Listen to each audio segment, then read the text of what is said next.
All right. We are back here at Song of the Day, coming to you from the Rock Cave. I'm your host, Mark Pierce. It's Tuesday, Tasty Tunes Tuesday.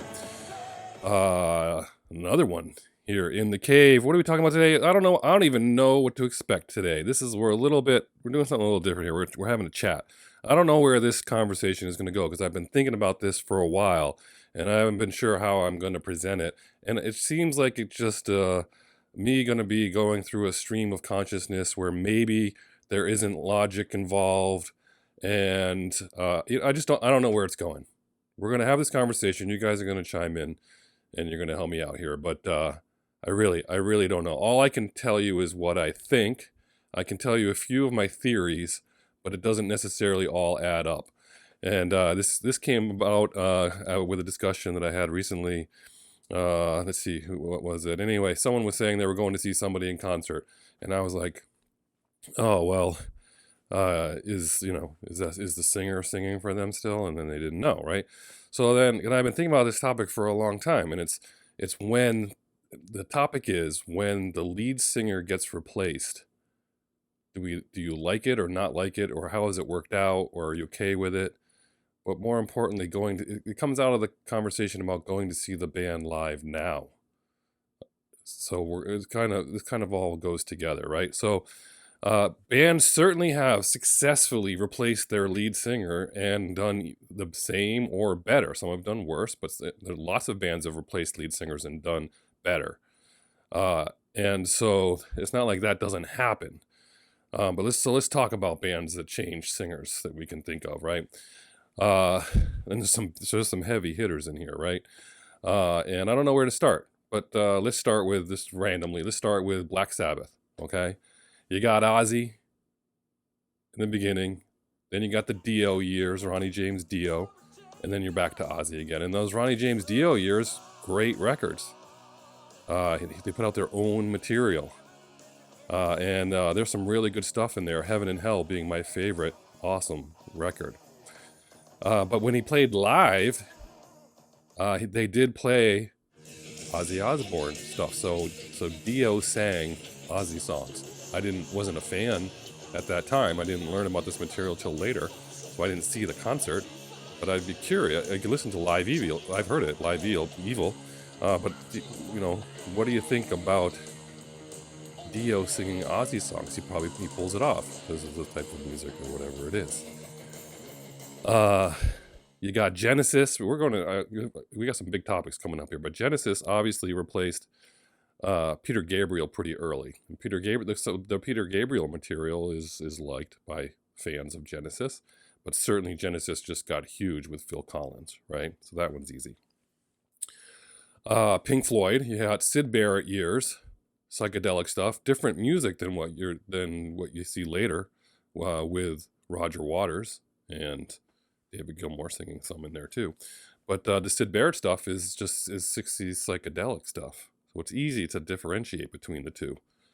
But if you were a casual fan of Pink Floyd in the 70s and early 80s, you didn't necessarily know who was singing what parts. You didn't know if it was Roger Waters singing or David Gilmour. I think maybe people assumed it was Roger Waters. I don't know. But Gilmour doing a lot of heavy lifting there. And then on The Wall, that messed everything up because they both sang on there. And sometimes in the same song, back and forth. So you really had to pay attention. So that's something to see. Then they break up, and you got Pink Floyd going on as Pink Floyd with David Gilmour singing all the songs. And he can sing those songs, but a little harder to hear for super fans to hear him sing, say, The Wall. Or Mother, but he can. And when Roger Waters does Gilmour stuff, he does fine, but he won't touch some of them. I mean, he does Comfortably Numb, but I mean that's a Gilmour song. But he doesn't touch Money. He doesn't sing Money. He has his guitarist do that. So I think that's interesting. On another note, you got INXS. I mean, this is in no order. INXS. Remember, you can't replace Michael Hutchence in a million years, but they do this J.D. Fortune business with that Vegas song. It was fine, and then they did it with a game show, so that was even worse. But you're not going to replace him as a voice, but they tried. You got Deep Purple. I don't even know what to say about Deep Purple. The singers for Deep Purple: Rod Evans, Roger Glover, David Coverdale, Joe Lynn Turner, Ian Gillan. I don't know, I don't know say. And then the Rainbow is an offshoot. You got Richie Blackmore's Rainbow. You got Dio singing for Rainbow. You got Joe Lynn Turner also, and this Doogie White. And I wasn't a huge fan of those two bands, so I didn't know who was singing what. I just whether I liked the song or not. But I'm sure plenty of people care. They even call it Mark 1, Mark 2. I don't even know what that means for phases of the band. Someone's got to explain it to me. All I know is I like Hush and Smoke on the Water, and I think that's Rod Evans, right? And then I liked Perfect Strangers, which is Ian Gillan, right? So sometimes maybe you don't care who the singer is if you're not a big fan, right? What else we got here? Some heavy hitters. Van Halen, of course. Van Halen, David Lee Roth. Boom. They break up. I'm totally anti Van Hagar, as they call it. I'm like, no way. It's David Lee Roth or bust. And I was totally wrong. My frontal lobe wasn't developed enough yet, so I didn't know better, because the music that Sammy Hagar put out was amazing. And Sammy Hagar was a rocker, and to this day, I think he's one of the biggest rockers out there. I'd love to see him live. But he had his own material, too. He had awesome material. 3 Lock Box. I Can't Drive 55. You're Fall in Love Again. I'll Fall in Love Again. So he didn't have to worry about singing the old Van Halen stuff, because he was churning out his own awesome material and had his solo stuff in there. And I think they did some stuff, but they didn't have to rely on it. And I don't know that I would have wanted to see Sammy Hagar sing Running with the Devil. I would want to see David Lee Roth do that. You got, what else you got here? Well, we're getting one of the reasons why we got to this conversation is, Journey. Steve Perry and Journey. That's like the phenomenon I don't even get. All these people are going to see Journey. I'm going to see Journey, and it's not Steve Perry. And that's the one that is really the one that kind of makes me just go, what? I mean, this Arnel Pineda guy, he's done 2 albums with them that were well received. And he was doing covers of Steve Perry's Journey stuff, and that's how they found him. So he probably sounds like him. So when you go to a Journey show now, it probably sounds like Steve Perry. But I can't picture myself in the crowd cheering for Journey when it's not Steve Perry, because I'm going to think it's a cover band. Do you see what I'm saying? Like, I don't know. The rules don't apply for everybody. Journey is the example of, like, I'm not going to go see Journey, and I'm not going to get a Journey shirt when it's not Steve Perry. But is that weird? Because, like, other bands, it's fine. ACDC, the gold standard of that. You got Bon Scott, awesome material. I mean, incredible material. And then he dies. You get Brian Johnson singing for him, and he sounds great. And they put out Back in Black, one of the best albums of all time. And it's great. If the fans don't know who's who, unless you were a fan of Bon Scott.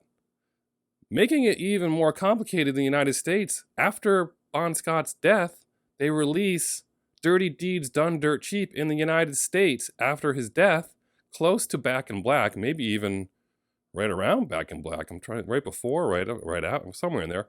So people they were confused. He was dead. There was an album. They thought it was the same guy. People just thought it was all the same guy, unless you knew he died, but you didn't. Some people weren't paying attention. And so, as far as I went and saw ACDC, and I loved it when he sang the Bon Scott stuff, because he sounds awesome. So I don't mind that at all.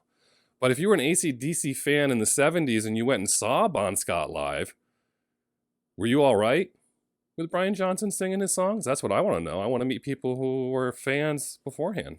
Did that bug you at all? I'm curious. I'm all over the place here. On a smaller note, Smithereens had people step in. Marshall Crenshaw, that's cool. Robin Wilson of Gin Blossoms, all right. They're touring to sing with them, and that's fine, I guess, right? I don't know. Jethro Tull, I'm going to see a 50th anniversary tour, and someone said, well, it's not with Ian Anderson, is it? And I was like, yeah, it is. And they're like, oh, didn't know that.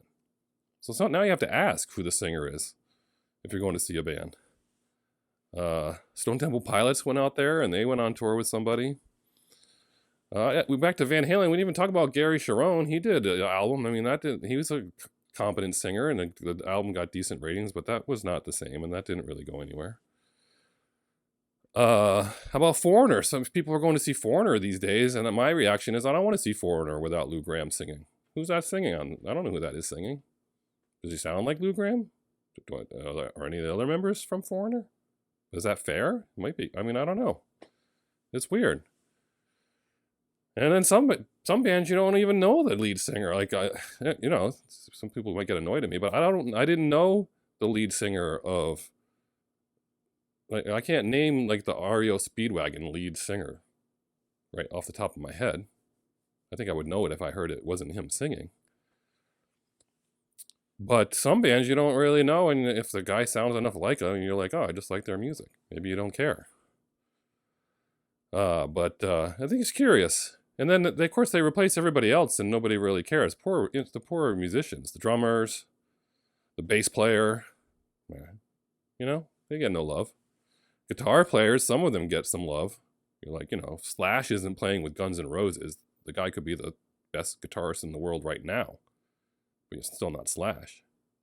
You're going to be pissed? But David Lee Roth, when he toured, he had some pretty amazing freaking guitarists when he went solo. So that's interesting. Anyway, I'm all over the map. I'm almost at 12 minutes here, just going on and on and on about bands replacing singers. Is it all right? I think the conclusion is if they put out their own material with the singer and you like it, then you're usually fine. And there's no conclusion, because if you go see them live, maybe you don't care. I don't know. And I don't even know. I'd love to see Loverboy in concert. Who's in Loverboy now? I think he's still singing for them. I guess I would go see it with Mike Reno. But if Mike Reno was doing a Mike Reno solo tour, he said he was doing Loverboy stuff, I'd go see that before I'd see whatever version of Loverboy is out there. Just like when we saw Paul Chabot and we went out, and he calls me one day, and he says, "Hey, you want to go to this show?" And I'm like, "Who? Tom Kiefer?" I'm like, "Well, who's Tom Kiefer?" And he's like, "The singer of Cinderella." And I'm like, "Well, I like Cinderella, but Tom Kiefer, you got to tell me, is he doing like blues records, or is this his own material? Is he doing Cinderella stuff?" And he's like, "Yeah." So we went to this tiny hall and we got blown away. Awesome metal show of Cinderella songs. Tom Kiefer. See? I don't know, 13 minutes. Ramble. Keep this conversation going. Tell me what you think. Which singers do you like, not like? Which replacements were you all right with? You okay with the new Journey? You okay going to see Foreigner without Lou Gramm? I want to know. Thanks for listening today, people. I feel much better. All right, Tasty Tunage Tuesday. Oh, do we have a song of the day today, Mark? What's going on here? Let's just pick one from any of these million bands. It's going to be ACDC, who I think pulled it off in a way that was like none other. Brian Johnson singing a Bon Scott song, and it's TNT from ACDC. Bon Scott originally singing it, but this is Brian Johnson doing it, and what a job that is. And that's how you take it out on this day, on this Tasty Tunage Tuesday. Whatever you're doing today, I hope it involves music, and you're listening to all these bands, and you're telling me about lead singers and your favorite and when they changed and did it matter, and on and on and on and on. I want to know. Just tell me what you think. It's not like sports, Patriots fan since sophomore year in high school. I was a Tom Brady fan, so I rooted for Tampa Bay for Tom Brady, but not if they played the Patriots. I always root for the Patriots. But when a band replaces its singer, what happens then? You still love that band, but you love that version of that band. I don't know what to say anymore. That's what you got. As usual, I'll catch you on the flip side.